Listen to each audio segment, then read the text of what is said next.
स्वागत है आप सबका यूजीपीजी सिंपल मैथ पर। मैं तरणी में लेके आया हूँ एक इंटरेस्टिंग टॉपिक। आज हम डिस्कस करने वाले हैं अभी रिसेंटली एक पीजीटी मैथमेटिक्स का एक एग्जाम हुआ था, उसी का क्वेश्चन आंसर हम करेंगे। आज हम जो सेक्शन चूज किए हैं वो है न्यूमेरिकल एनालिसिस। ये एक बहुत ही इंपॉर्टेंट सेक्शन है। पीजीटी मैथमेटिक्स में टोटल 10 क्वेश्चन आया था न्यूमेरिकल एनालिसिस के सेक्शन से, और उसमें से 5 क्वेश्चन रूट फाइंडिंग के ऊपर है। और जो क्वेश्चन आ रहे हैं उसी टाइप के क्वेश्चन दूसरे स्टेट के भी पीजीटी एग्जाम में भी आते हैं, तो एक एक करके हम देखते हैं।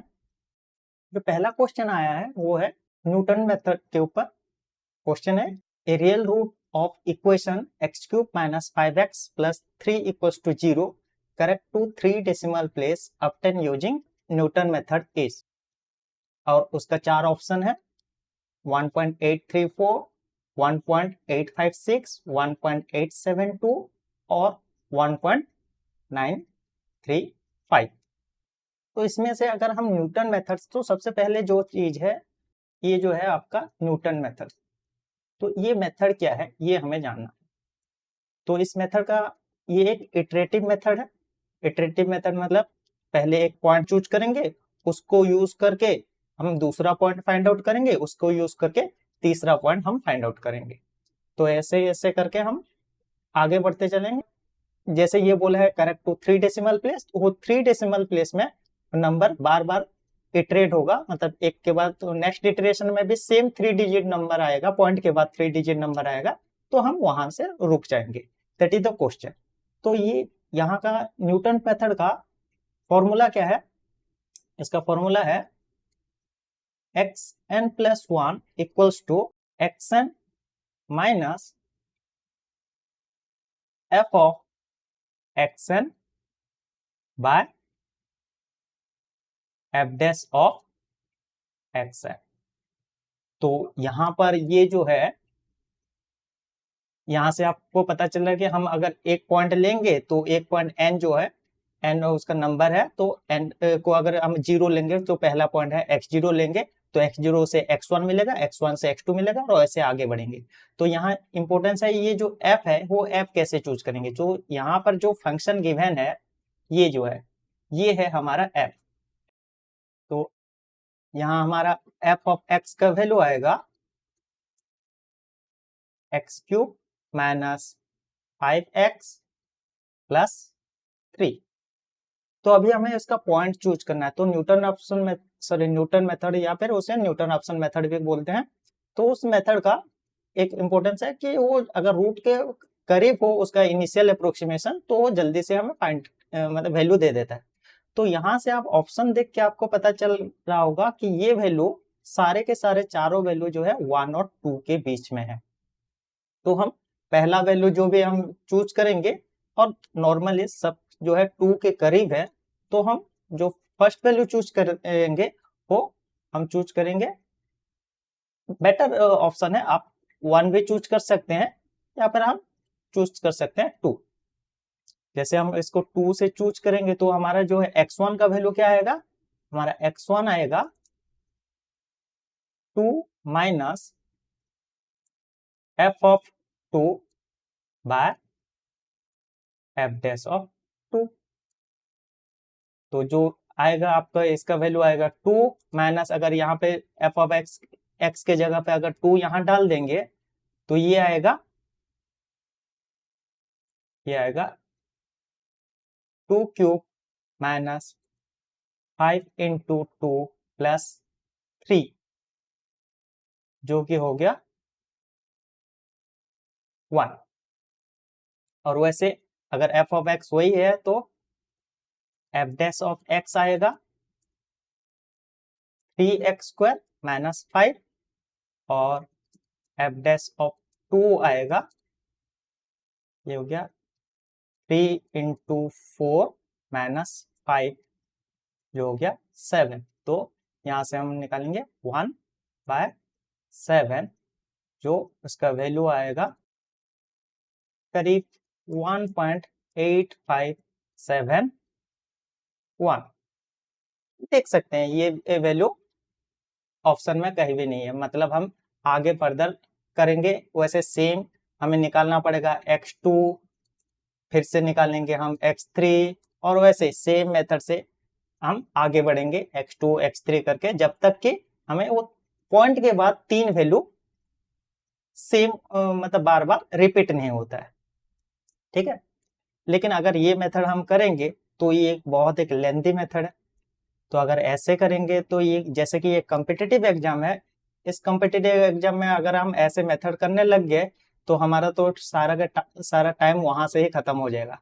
तो इसके लिए सबसे आसान तरीका क्या है, जैसे कि आपको यहाँ पता चल गया है कि ये वैल्यू 1 और 2 के बीच में ही रहेगा।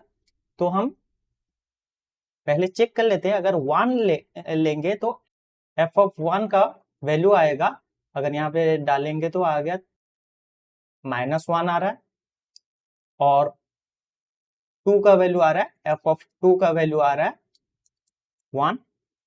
तो हम यहाँ से साइड में उसे लिख देते हैं 1 और 2। 1 के लिए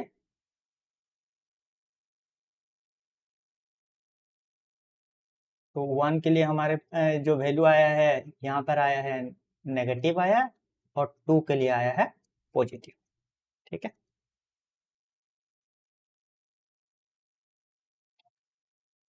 तो अभी हम उसका डायरेक्टली यहाँ से जो 4 वैल्यू है, इन चारों में से कोई एक वैल्यू हम रेंडमली चूज करेंगे और उसका वैल्यू है ये हम निकालेंगे, बस उसी का ही कैलकुलेशन करेंगे। मान लो कि हम कैलकुलेट करते हैं, हम चूज करते हैं ये वैल्यू, आप कोई भी, लेकिन हमेशा कोशिश करना कि बीच वाला कोई वैल्यू ही आप चूज करें। ठीक है, तो यहाँ पे हमारे पास 2 ऑप्शन है, एक तो बी ऑप्शन लेंगे या फिर सी ऑप्शन लेंगे। तो उनमें से अगर एक को चूज करते हैं, f(1.856), तो उसका वैल्यू आ रहा है 0.11, जो कि पॉजिटिव आ रहा है, जो कि पॉजिटिव आ रहा है। और हमेशा याद रखना, जो रूट आता है एक पॉजिटिव और नेगेटिव के बीच में आता है। तो अगर इसका वैल्यू अगर पॉजिटिव आ रहा है तो ये 2 की जगह ले लेगा, तो हमारा रूट जो होगा इससे छोटा आएगा, इससे छोटा आएगा। तो हमारा ऑप्शन में इससे छोटा बस एक ही वैल्यू है, जो कि ए है। तो यहाँ करेक्ट आंसर होगा 1.834। अब एक दूसरा क्वेश्चन है जो कि सेकंड मेथड के ऊपर है। तो सेकंड मेथड का पहले फॉर्मूला पता कर लेते हैं। सेकंड मेथड का फॉर्मूला है xn+1 equals to xn minus xn-1 by f of xn minus f of xn-1 into f of xn। अगर हम जैसे कि सेम, अगर इसी मेथड में अगर हम करने लग गए तो हमारा बहुत ही टाइम लॉस होगा। कॉम्पिटिटिव के लिए टाइम मैनेज बहुत ही इंपॉर्टेंट है। तो हम जो हमारा जो मेथड है वही मेथड हम डायरेक्टली पुट करेंगे। वो सेकंड मेथड है या फिर और कोई मेथड हो, जो भी मेथड हो, हम डायरेक्टली जो फंक्शन है, फंक्शन के ऊपर ये वैल्यू ही पुट करेंगे। लेकिन यहाँ पर वैल्यू आप देख सकते हैं, यहाँ पर सब 2 से बड़ा है और एक वैल्यू 3 से भी बड़ा है। तो पहले हम चेक कर लेते हैं कि हमारा जो f है, f ऑफ x, जो अभी यहाँ पर है x³ माइनस 2x माइनस 5 है। तो यहाँ पर f ऑफ 2 का वैल्यू कितना आएगा? f ऑफ 2 का वैल्यू आएगा यहाँ पर, ये हो गया 2³ माइनस 2 इंटू 2 माइनस 5, जो हो गया -1। ये है नेगेटिव है, ये नेगेटिव।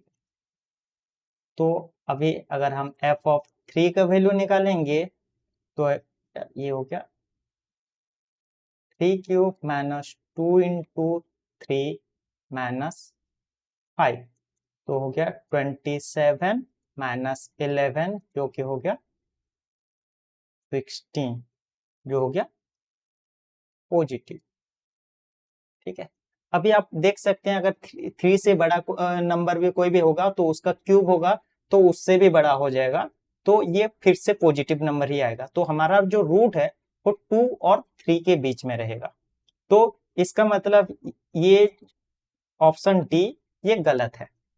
तो अभी बस 3 ऑप्शन है, ए बी सी से एक चूज करना है। तो तीनों में से हम जो सबसे मिडिल वाला है उसे पहले टेस्ट करेंगे। तो हम अगर चेक करेंगे एफ ऑफ 2.061 उसका वैल्यू आ रहा है -0.367, एक नेगेटिव वैल्यू है। तो यहाँ आप देख सकते हैं हमारे पास जो 2 था वो नेगेटिव था और 3 जो कि पॉजिटिव है। 2 में फंक्शन का वैल्यू नेगेटिव है, 3 में फंक्शन का वैल्यू पॉजिटिव है। अब ये हमारे पास 2.061 में हमारा वैल्यू नेगेटिव आया। तो इसका मतलब ये है कि जो वैल्यू है 2.061 और 3 के बीच में रहेगा, मतलब उससे बड़ा नंबर आएगा। और उसके बड़ा बस एक ही ऑप्शन है हमारे पास जो कि सी है। तो करेक्ट आंसर आएगा ऑप्शन सी। अभी एक इंटरेस्टिंग क्वेश्चन है। यहाँ क्वेश्चन है कि the rate of convergence of second method of finding a real root of an equation is. अगर आपको बताया रेट ऑफ कन्वर्जेंस किसे कहते हैं, कोई भी इटरेटिव मेथड हो तो इटरेटिव मेथड का रेट ऑफ कन्वर्जेंस कैसे निकालते हैं। रेट ऑफ कन्वर्जेंस का मेथड होता है ई, अगर एप्सिलॉन एक एरर है विथ nth इटरेशन, तो एप्सिलॉन n+1 मतलब error eight n+1 iteration is equals to c times some constant time error in nth iteration to the power p। तो यहाँ जो ये जो p है, p का वैल्यू को बोलते हैं, जो भी वैल्यू आएगा उसी को कहते हैं रेट ऑफ कन्वर्जेंस। अभी जो है यहाँ पर जो कौन से मेथड के लिए ये रेट ऑफ कन्वर्जेंस पूछा गया है, ये है second method.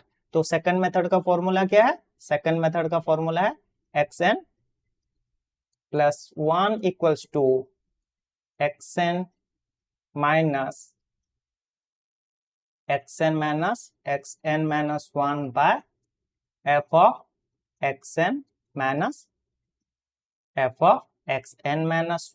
Into f of xn। तो इसी फॉर्मूला में हम एरर का कैलकुलेशन करके एक ऐसे इक्वेशन पर हम जब कन्वर्ज करेंगे तो उस टाइम पर p का वैल्यू क्या होगा।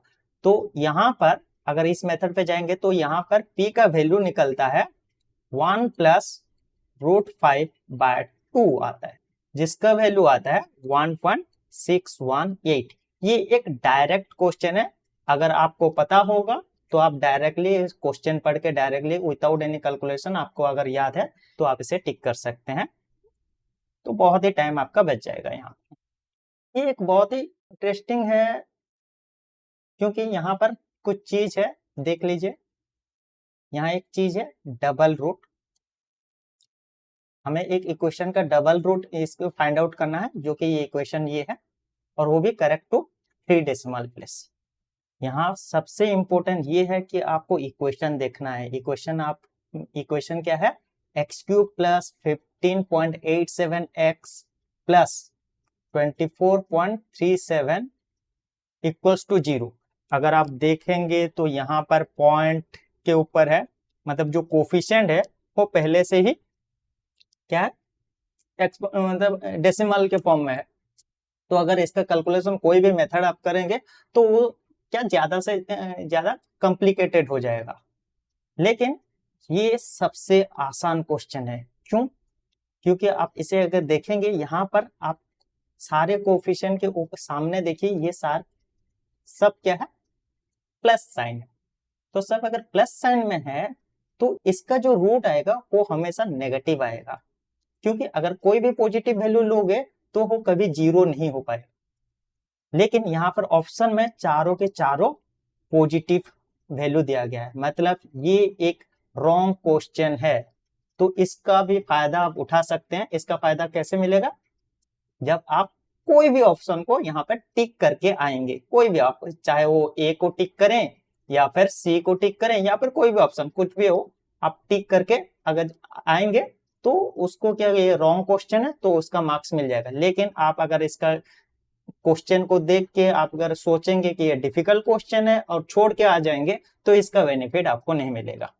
तो कभी कभार क्वेश्चन नहीं करके भी आपको मार्क्स मिल सकता है कॉम्पिटिटिव में, लेकिन उस टाइम पे आपको कूल रहना है, क्वेश्चन को ठीक से पढ़ना है, देखना है और अपना डिसीजन लेना। ठीक है, तो ये क्वेश्चन है, a real root of equation 1 plus x square equals to x cube correct to 3 decimal place obtain by 1 point iteration method. So 1 point iteration method क्या है?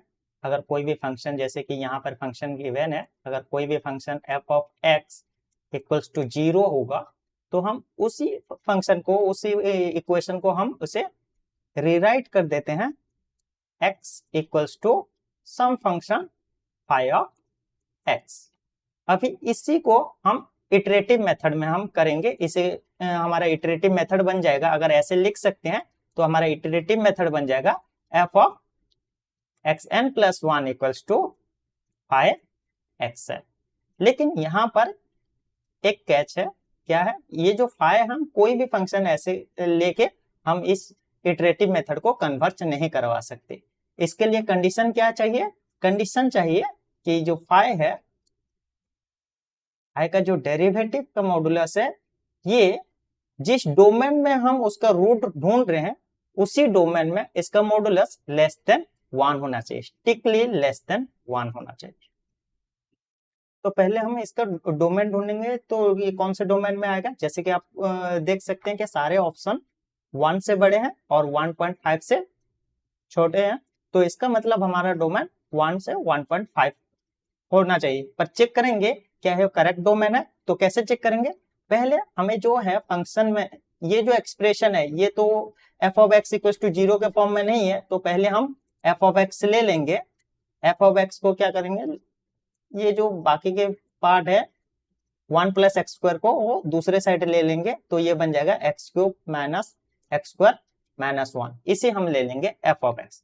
तो अभी यहाँ से चेक करेंगे f ऑफ 1 जो कि आएगा -1, ये नेगेटिव है। अभी अगर आप कैलकुलेट करेंगे 1.5, इसका वैल्यू आ रहा है 0.125 जो कि पॉजिटिव है। तो एक नेगेटिव एक पॉजिटिव, तो बीच में एक रियल रूट होगा, तो इसका मतलब हमारा डोमेन हम 1 से 1.5 ले सकते हैं। ठीक है, तो अभी नेक्स्ट इसमें अगर ये फाई ऑफ x कैसे लेंगे, तो यहाँ हमें इसको थोड़ा चेंज करना पड़ेगा। कैसे हम चेंज करेंगे? पहले हम लेंगे x cube minus x square minus 1 equals to 0, तो हम इसे ऐसे लिख सकते हैं x cube minus 1 equals to x square, जो कि further x minus 1 into x square plus x plus 1 equals to x square. तो अगर इसे हम चेंज करेंगे तो बन जाएगा x equals to x square by x square plus x plus 1 plus 1। अभी आप चेक करेंगे तो इसका जो डेरिवेटिव आएगा ये होगा हमारा फाई ऑफ एक्स। तो इसका जो डेरिवेटिव आएगा ये इसी डोमेन में 1 और 1.5 के बीच में इसका डेरिवेटिव हमेशा लेस देन 1 होगा। आप चेक कर सकते हैं। तो हमारा मेथड क्या हो गया? हमारा मेथड हो गया, जो मेथड में हम सॉल्व करेंगे, कौन से मेथड में हम सॉल्व करेंगे? हमारा मेथड हो गया xn plus 1 equals to xn square by xn square plus xn plus 1 plus 1। लेकिन जैसे हम पहले भी डिस्कस कर चुके हैं, अगर ऐसे कोई भी मेथड का जो है डायरेक्ट मेथड लेके अगर हम सॉल्व करेंगे तो कॉम्पिटिटिव एग्जाम में बहुत टाइम लॉस होता है। तो उससे आसान क्या है, हम डायरेक्टली हो वैल्यू पुट कर देंगे फंक्शन के ऊपर और चेक करेंगे। जैसे कि हम यहाँ पे चेक कर चुके हैं, हमारे पास ये जो 1 आ रहा है, 1 का वैल्यू नेगेटिव है और 1.5 में फंक्शन का वैल्यू पॉजिटिव है। तो अभी इन चारों में से बीच में जो दो वैल्यू है उसमें से एक हम चूज कर लेते हैं, जो 1.423 और 1.451 से अगर हम चूज करते हैं सी को टेस्ट के लिए 1.451, तो यहाँ से एफ ऑफ 1.451 इक्वल्स टू, अगर हम इसका कैलकुलेशन करेंगे तो इसका वैल्यू आएगा -0.05, जो कि एक नेगेटिव नंबर है। तो इसका मतलब ये है कि हमारा जो वैल्यू है ये क्या कहते हैं, पॉजिटिव और नेगेटिव के बीच में रहना चाहिए। मतलब क्या है, इससे बड़ा वाला नंबर हमें चाहिए। तो इससे बड़ा वाला नंबर जो है, कौन सा वैल्यू है, बस एक ही वैल्यू है जो है 1.466। तो हमारा आंसर आएगा 1.466। ये हमारा आंसर है। आज के लिए बस इतना ही। धन्यवाद।